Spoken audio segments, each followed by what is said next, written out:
Bismillahirrahmanirrahim. Assalamualaikum warahmatullahi wabarakatuh. Innal hamdalillah nahmaduhu wa nasta'inuhu wa nastaghfiruh wa na'udzu billahi min syururi anfusina wa min sayyiati a'malina. May yahdihillahu fala mudhillalah wa may yudlil fala hadiyalah. Asyhadu an la ilaha illallah wahdahu la syarikalah wa asyhadu anna Muhammadan abduhu wa rasuluh. Allahumma salli ala sayyidina Muhammad wa ala ali sayyidina Muhammad. Syukur alhamdulillah kita dapat berjumpa kembali di channel ini. Harapan dan doa saya, semoga saudaraku semua yang menonton video ini selalu diberikan kesehatan, dilapangkan rezekinya, diampuni dosanya, dan dipanjangkan umurnya. Amin. Amin. Ya Rabbal Alamin. Saudara muslim yang dirahmati Allah Subhanahu wa Ta'ala, kita semua tahu Rasulullah SAW sangat sayang kepada umatnya. Perlu diingat juga kata terakhir dari Rasulullah SAW sebelum wafat adalah umatku, umatku, umatku. Menjelang ajal menjemput masih sangat memperdulikan nasib dari semua umatnya yang akan segera ditinggalkan. Betapa sayangnya Rasulullah SAW kepada umatnya, maka beruntunglah kita bisa menjadi umat dari Rasulullah SAW. Karena umat Rasulullah SAW kelak yang akan masuk ke dalam surga untuk pertama kali. Marilah kita membalas kasih sayang dan cinta kepada Rasulullah SAW dengan memperbanyak membaca selawat atas beliau minimal 100 kali dalam sehari. Karena Allah Subhanahu wa Ta'ala saja membaca selawat kepada Rasulullah SAW, setiap kita membaca 1 kali selawat untuk Rasulullah SAW, maka Allah Subhanahu wa Ta'ala akan membalas untuk kita sebanyak 10 kali. Betapa mulianya sosok Rasulullah SAW, sosok yang menjadi uswatun hasanah, panutan bagi semua umatnya dan penyempurna dari akhlak manusia. Ada sebuah hadis, sesungguhnya aku diutus untuk menyempurnakan akhlak yang soleh. Hadis riwayat Bukhari. Rasulullah SAW juga memiliki sifat yang mencerminkan dan bahwa beliau sosok yang sangat luar biasa. Adapun sifat Rasulullah SAW yang pertama, sidik, yaitu apa yang diucapkan oleh Rasulullah SAW selalu benar, tidak ada kesalahan sedikit pun. Yang kedua, amanah, yaitu Rasulullah SAW sosok manusia yang dapat dipercaya. Seorang Rasul sangat dapat dipercaya oleh umatnya. Rasul adalah sosok yang jujur dan dapat dipercaya. Yang ketiga, tabligh, yaitu menyampaikan. Seorang Rasul adalah manusia pilihan Allah Subhanahu wa Ta'ala dengan tugas menyampaikan wahyu yang telah diterima untuk diberikan kepada umatnya. Wahyu yang sudah diterima oleh Rasulullah SAW disampaikan kepada umatnya apa adanya, tidak ditambah atau dikurangi sedikit pun.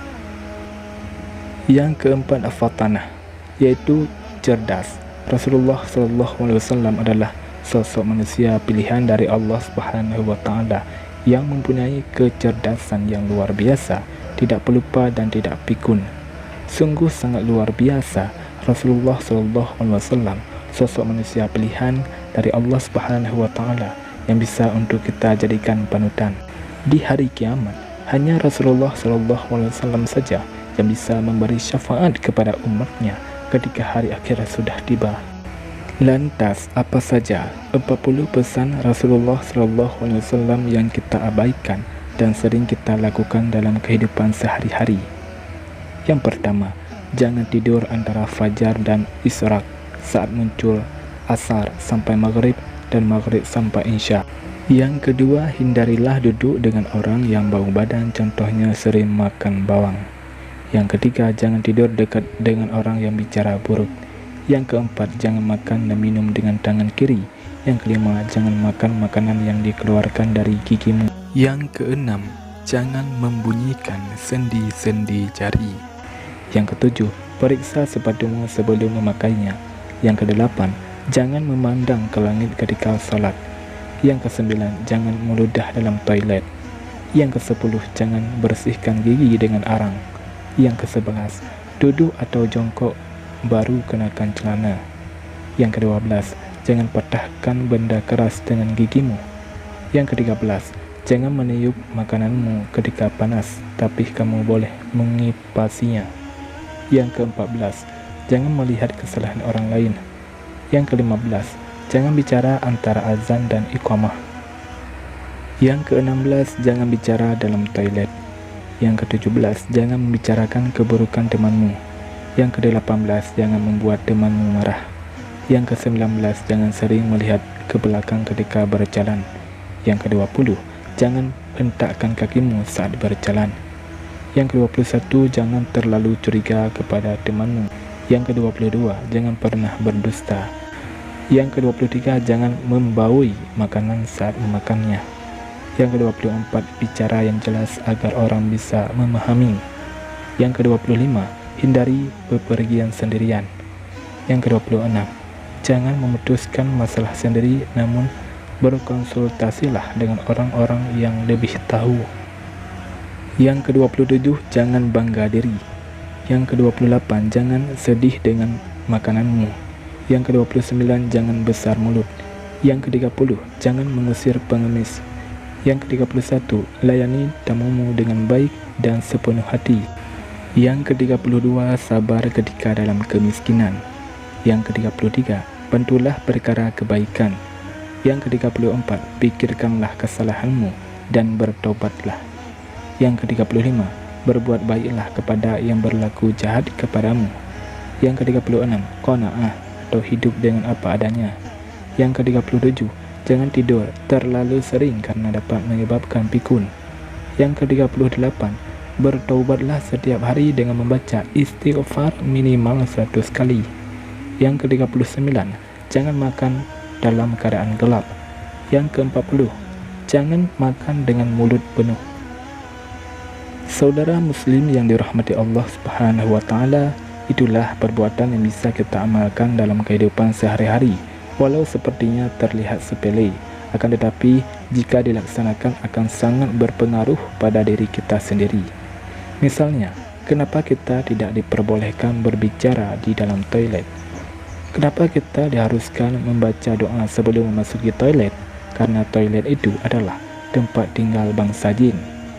Jadi, mulai dari sekarang, biasakanlah untuk membaca doa sebelum masuk ke kamar mandi atau toilet. Jangan lupa ketika sudah selesai hajatnya di kamar mandi atau toilet, jangan lupa ketika keluar juga membaca doa. Rasulullah SAW bersabda, sesungguhnya jamban-jamban WC itu dihuni oleh jin. Hadis riwayat Abu Daud, An-Nasai, Ibnu Majah, dan Ahmad. Selanjutnya, hindarilah duduk dengan orang yang bau badan, contohnya sering makan bawang. Kenapa kita tidak boleh duduk dengan orang yang membau badan? Misalnya bau bawang, bau tubuh, bau petai, bau jengkol, dan lain sebagainya. Kita semua pasti sudah tahu bagaimana jika kita duduk di samping orang yang sedang berbicara dengan kita sementara ada bau yang terus kita hirup. Pasti akan pusing kepala, mual, dan bahkan bisa muntah. Maka sangat bijak sekali pesan dari Rasulullah SAW. Saudara muslim yang dirahmati Allah Subhanahu wa taala, 40 pesan Rasulullah SAW yang dilarang dan harus dilakukan. Jangan dekat dengan orang yang memiliki bau badan. Kita sebagai manusia juga bisa menilai diri kita sendiri, apakah tubuh kita bau badan atau tidak. Ketika badan kita sendiri bau, pasti orang yang ada di dekat kita juga akan pergi. Maka alangkah lebih baiknya jika kita bisa introspeksi diri sendiri. Jika tubuh kita sedang bau, mulut kita juga bau, maka alangkah yang paling tepat adalah membersihkan diri dan mandi.